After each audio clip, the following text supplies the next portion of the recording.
Assalamualaikum warahmatullahi wabarakatuh. Terima kasih atas kesempatannya.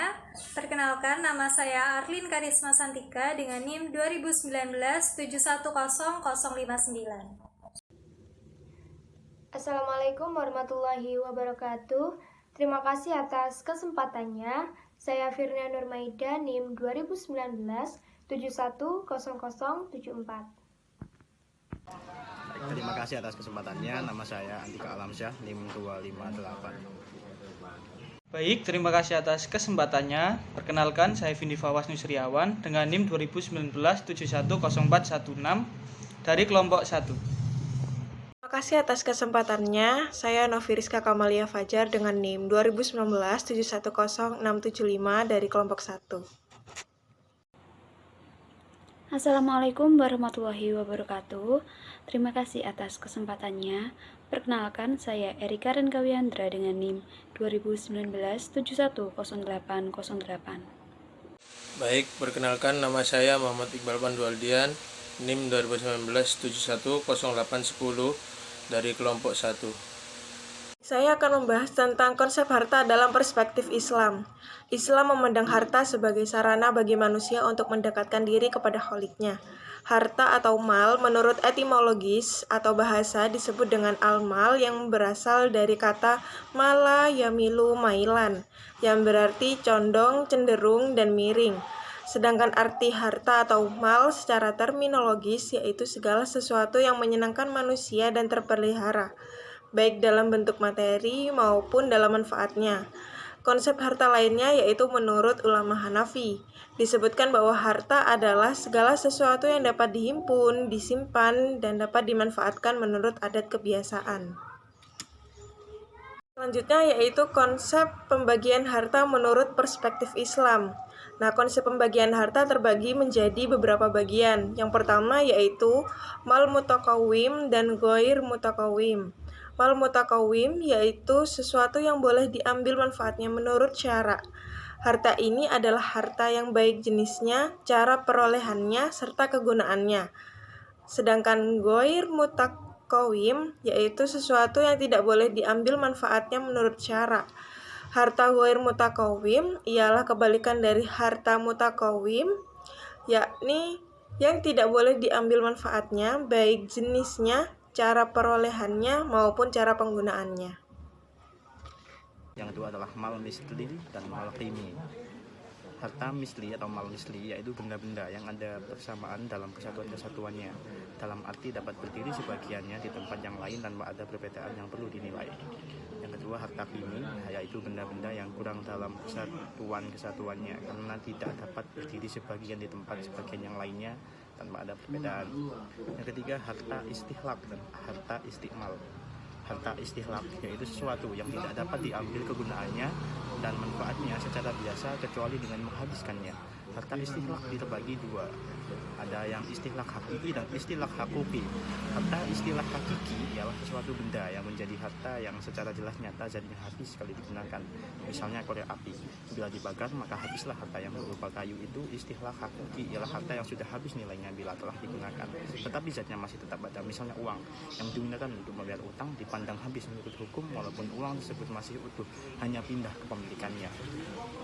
Yang kedua yaitu harta istiqmal, yaitu sesuatu yang bisa digunakan berulang kali dan materinya tetap terpelihara. Yang keempat selanjutnya adalah harta manqul dan harta ghair manqul.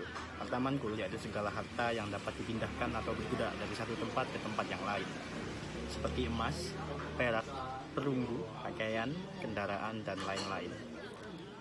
Sedangkan harta ghair manqul yaitu sesuatu yang tidak bisa dipindahkan dan dibawa dari satu tempat ke tempat yang lain, seperti kebun, rumah, pabrik, sawah, dan yang lainnya yang termasuk ghair manqul karena tidak dapat dipindahkan. Dalam hukum perdata positif digunakan istilah benda bergerak dan benda tetap. 5 ada harta ain dan harta dain. Harta ain ialah harta yang berbentuk benda seperti rumah, pakaian, beras, kendaraan atau mobil, dan yang lainnya. Sedangkan harta dain yaitu sesuatu yang berada dalam tanggung jawab, seperti uang berada dalam tanggung jawab seseorang. Yang keenam ada mal al-ain dan mal al-nafi, manfaat. Harta ain yaitu benda yang memiliki nilai dan bentuk berwujud, misalnya rumah, ternak, dan yang lainnya. Sedangkan harta nafi'i ialah ar-ra'd yang berangsur-angsur tumbuh menurut perkembangan masa. Oleh karena itu, mal al-nafi tidak berwujud dan tidak mungkin disimpan. 7. Harta mamluk mubah mahjur. Harta mamluk ialah sesuatu yang masuk ke bawah milik perorangan maupun milik badan hukum seperti pemerintahan dan yayasan. Harta mubah ialah sesuatu yang pada asalnya bukan milik seseorang seperti air pada mata air, binatang, buruan darat, laut, pohon-pohon di hutan dan buah-buahannya. Harta mahjur ialah sesuatu yang tidak boleh dimiliki sendiri dan memberikan kepada orang lain menurut syariat. Ada kalanya benda itu benda wakaf ataupun benda yang dikhususkan untuk masyarakat umum seperti jalan raya, masjid-masjid, kuburan, dan lainnya. Yang selanjutnya dari konsep pembagian harta menurut perspektif Islam yaitu harta yang dapat dibagi dan tidak dapat dibagi. Harta yang dapat dibagi atau mal-qabil li al-hismah ialah harta yang tidak menimbulkan suatu kerugian atau kerusakan apabila harta itu dibagi-bagi. Sementara harta yang tidak dapat dibagi atau mal-ghair qabil li al-hismah ialah harta yang menimbulkan suatu kerugian atau kerusakan apabila harta tersebut dibagi-bagi. Harta pokok dan yang selanjutnya yaitu harta pokok dan harta hasil atau buah. Harta pokok ialah harta yang mungkin darinya terjadi harta yang lain. Harta pokok disebut juga modal. Contohnya yaitu harta pokok dan harta hasil seperti bulu domba dihasilkan dari domba. Maka domba merupakan harta pokok dan bulunya merupakan harta hasil. Yang selanjutnya yaitu harta khas dan harta khas ialah harta pribadi yang tidak bersekutu dengan yang lain. Tidak boleh diambil manfaatnya tanpa disetujui pemiliknya. Sementara harta ialah harta milik umum atau bersama yang tidak boleh diambil manfaatnya, atau harta yang boleh diambil manfaatnya oleh seseorang atau sekelompok akan tetapi dilarang menguasainya secara pribadi. Baik, selanjutnya ialah konsep kepemilikan dalam perspektif Islam. Yang pertama, kepemilikan secara etimologi. Kepemilikan atau al-milk berasal dari bahasa Arab dari akar kata malaka yang artinya penguasa terhadap sesuatu. Kepemilikan atau al-milk biasa juga disebut dengan hak milik atau milik saja. Para ahli fikih mendefinisikan hak milik atau al-milk sebagai kekhususan seseorang terhadap harta yang diketahui syariah, sehingga menjadikan mempunyai kekuasaan khusus terhadap suatu harta tersebut, baik manfaatkan dan atau mentasrifkannya. Dan menurut Mustaq Ahmad bahwa kepemilikan adalah salah satu persyaratan untuk sahnya sebuah transaksi harta benda. Kepemilikan adalah sesuatu ikatan antar individu dengan suatu benda yang dapat dikuasainya, di mana proses untuk memiliki benda tersebut agama tidak melarangnya, bahkan mengaturnya. Artinya, benda itu diperoleh dengan jalan yang halal dan benar menurut aturan Allah SWT. Baik, yang kedua ialah kepemilikan secara terminologi. Para fuqaha Wahbah al-Juwaili memberikan definisi al-milk atau hak milik sebagai berikut. Hak milik ialah suatu kekhususan terhadap sesuatu harta yang menghalangi orang lain dari harta tersebut. Pemiliknya bebas melakukan tasarruf kecuali ada halangan syariah. Kepemilikan juga dijelaskan dalam surat Al-Maidah yang artinya kepunyaan Allah lah kerajaan di langit dan di bumi dan apa yang ada di dalamnya, dan Dia maha kuasa atas segala sesuatu. Quran surat Al-Maidah ayat 120. Ayat di atas merupakan landasan dasar tentang kepemilikan dalam Islam. Ayat di atas menunjukkan bahwa Allah adalah pemilik tunggal apa-apa yang ada di langit dan di bumi, dan tidak ada sekutu baginya.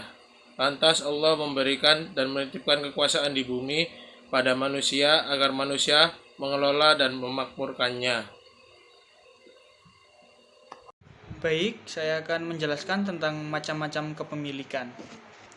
Yang pertama yaitu kepemilikan individu atau milkiyah fardiyah. Adalah izin syariat pada individu untuk memanfaatkan suatu barang, memiliki 5 sebab kepemilikan. atau asbab al-tamaluk individu, yaitu 1. Bekerja atau al-amal. Yang kedua yaitu warisan atau al-irj. Yang ketiga yaitu keperluan harta untuk mempertahankan hidup. Yang keempat yaitu pemberian negara atau itau al-daulah dari hartanya untuk kesejahteraan rakyat berupa tanah pertanian, barang dan uang modal.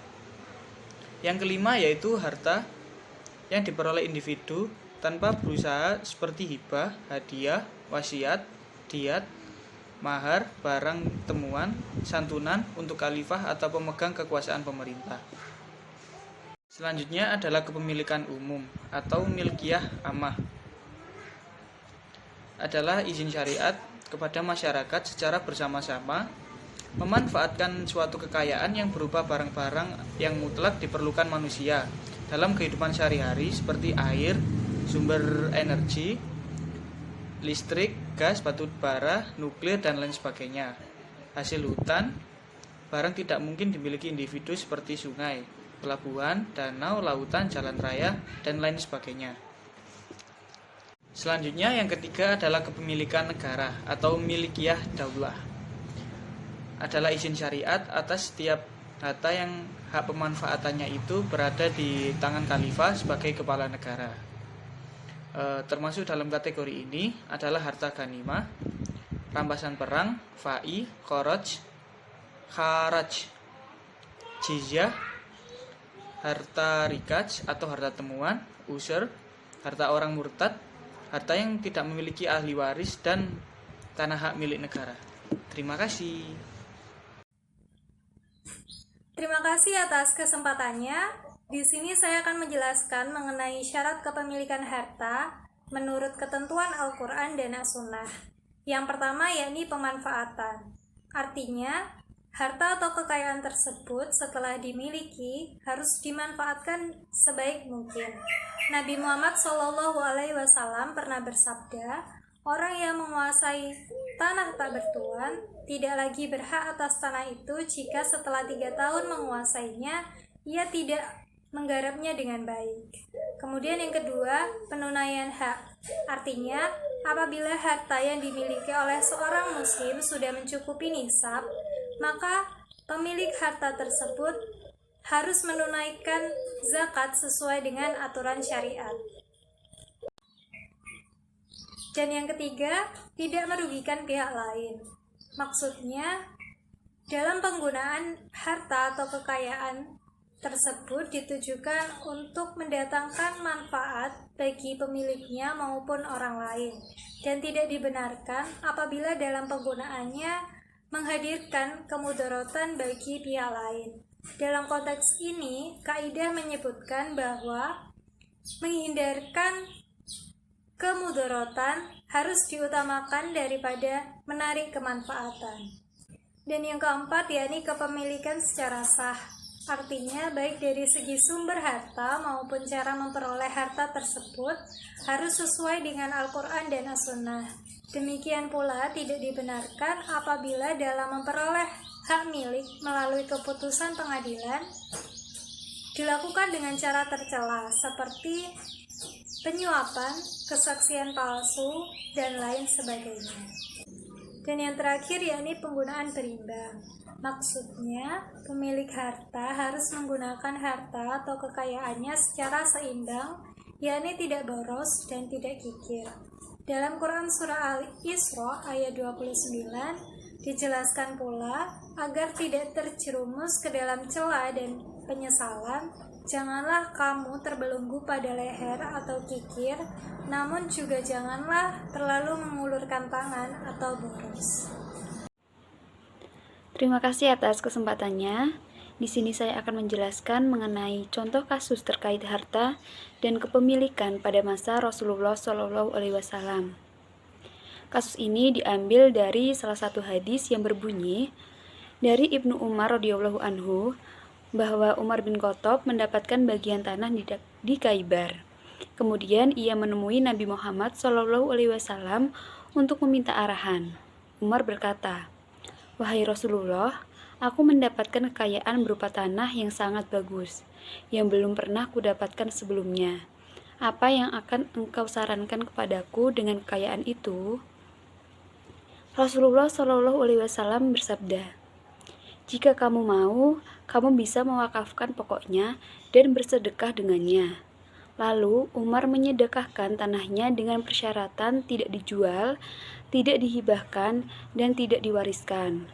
Umar menyedekahkan tanahnya untuk orang-orang fakir, kerabat, untuk memerdekakan budak, sabilillah, ibnu sabil, dan tamu.